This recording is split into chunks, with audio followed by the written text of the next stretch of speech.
Shalom Aleichem, everybody. Rabbi Koach here, and we're back with Kesher and Koach. And this week, I wanted to talk a little bit about this practice that comes out of the Hasidic tradition that looks at the 49 characteristics of the way of Torah. And this is lifted out of the Mishnah in Pirke Avot, where it starts off becoming a sage is more difficult than becoming a priest or even a king. Kingship requires 30 qualifications and priesthood 24. But the way of Torah requires 48. So what the ancestors decided was that, listen, we got 49 days to count between Pesach and Shavuot.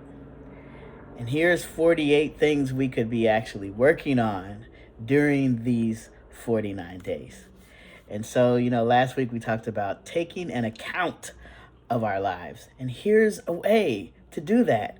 And so I want to uplift a few of the things that are on this list of 48. I will put the full list in the comments so you can take a look at them.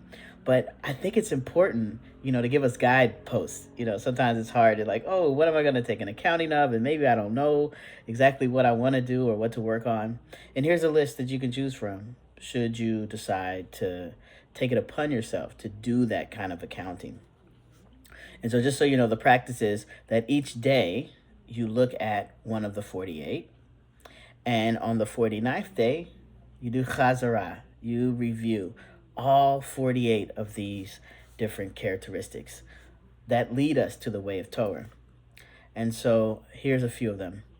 Learning, attention, clarity of mind and tongue, balance in business, worldly affairs, and sexual intimacy,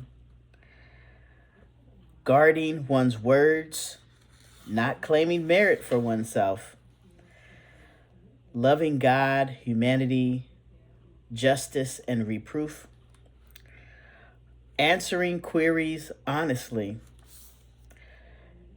And the last one it says is giving credit to those who taught one. For whoever credits a teaching to its author brings redemption to the world. Now, I'm reading out of the translation, interpretation of Pirke Avot from Rabbi Rami Shapiro. It's called Wisdom of the Jewish Sages, a modern reading of Pirke Avot. And I'll leave that also in the chat in case you want to check this out. It's a really cool little pocket book. And would love to know what you think about this. What characteristics are you working on over these 49 days? Are there particular ones that are on this list? When you look at the list, do you think, oof, why is that on there? Or, I never thought that might be something that I could consider as a characteristic on my path, on my way, on the derech, as it were, on the road to Torah. All right, y'all. I'll see you next week. Love you to life.